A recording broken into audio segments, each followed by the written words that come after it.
మిత్రులారా నమస్తే. నేను మీ ప్రసాదమూర్తి. తమిళనాడు ముఖ్యమంత్రి స్టాలిన్ ఒక సమరశంఖం పూరించాడండి. అదేమిటంటే భాషా సమరశంఖం.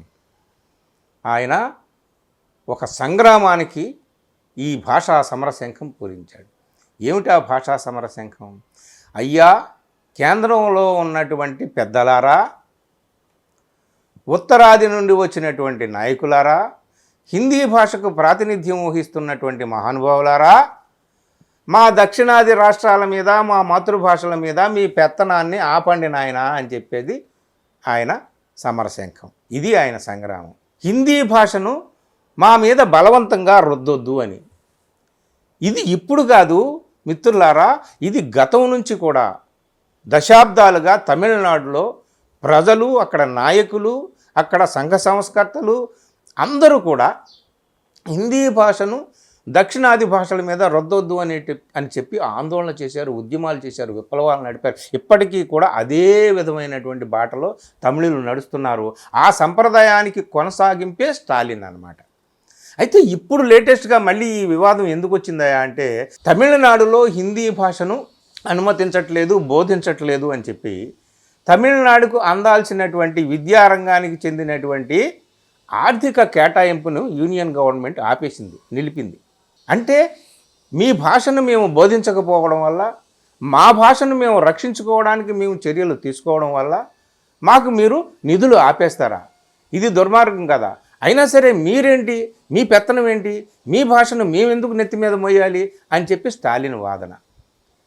ఈ వాదన వెనక ఎంత పస ఉంది ఏమిటి అనేటటువంటిది ఒకసారి చూద్దాం సింపుల్గా.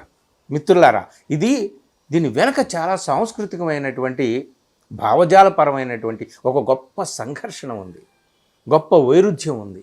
అదేమిటయ్యా అంటే, ఈ దేశంలో అనేక రకాల ప్రాంతాలు, అనేక రకాల భాషలు ఉన్నాయి కదా. ఆయా భాషల్లో పుట్టిన వాళ్ళకి ఆయా భాషలకు సంబంధించినటువంటి సంస్కృతి ఉంటుంది, సంప్రదాయం ఉంటుంది, ఆచారాలు ఉంటాయి, అలవాట్లు ఉంటాయి. ఇవన్నీ కూడా భాష చుట్టూ పెనవేసుకుని ఉంటాయి అన్నమాట. ఒక భాషను తీసుకొచ్చి ఇక్కడ రుద్దడం వల్ల, దానికి అత్యంత ప్రాముఖ్యతను ఇవ్వడం వల్ల నీ స్థానిక భాషలు చాలా, అంటే వాటి ఉనికిని కోల్పోయేటటువంటి ప్రమాదం వస్తుంది. ఇది స్టాలిన్ వాదన అన్నమాట. ఇప్పటికే ఈ దేశంలో చాలా భాషలు ఉనికిని కోల్పోవడం కాదు, ఏకంగా అంతర్ధానం అయిపోయినాయి.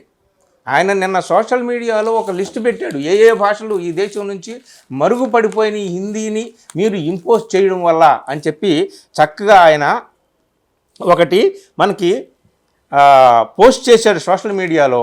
అందులో ఏ భాషలని కొన్ని భాషలు చెప్పాడు.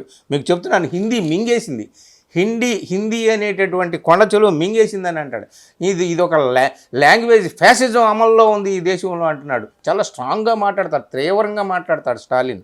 ఆయన ఏ భాషలు పోయినాయి అంటున్నాడు.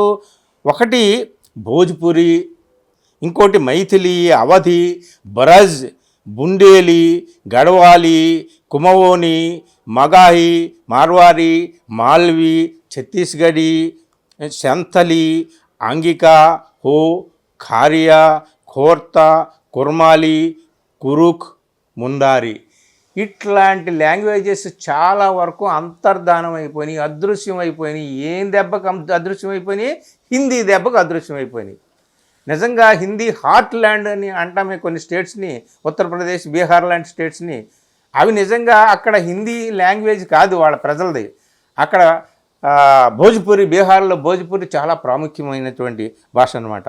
మైథిలి, అవధి, బ్రజ్ ఇట్లాంటివన్నీ కూడా ఉత్తరప్రదేశ్, బీహార్లో చాలా ప్రాముఖ్యత కలిగినటువంటి ప్రాంతీయ భాషలు.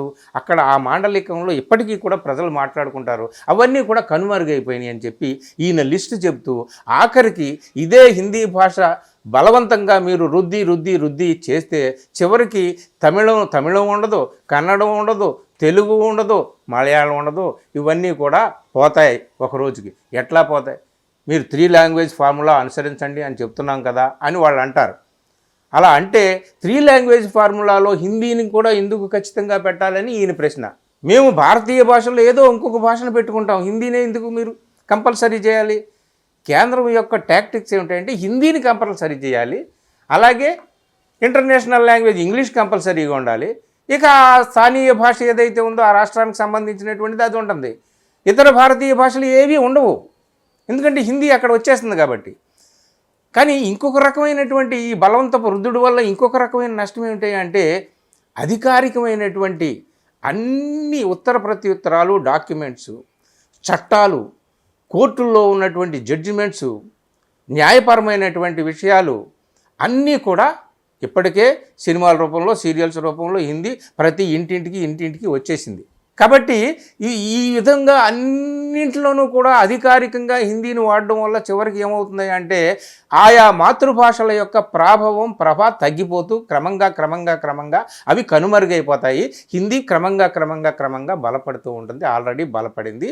మిగిలిన భాషలన్నీ కూడా నాశనం అయిపోతాయి. కాబట్టి దక్షిణ ప్రాంత వాసులారా, మీ భాషల్ని మీరు కాపాడుకోవడానికి నడుం కట్టండి అని స్టాలిన్ ఒక గొప్ప సందేశం ఇస్తూ సమరశంఖం పూరించాడు.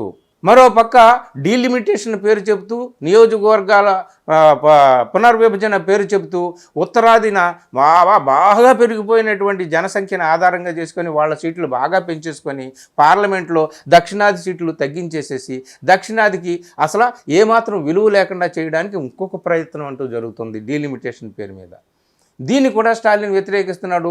దీని మొత్తానికి సంబంధించి స్టాలిన్ రేపు మార్చి 5వ తేదీన అఖిలపక్షం సమావేశం, అన్ని రాజకీయ పార్టీల యొక్క కలయికతో ఒక సమావేశాన్ని కూడా ఏర్పాటు చేశాడు.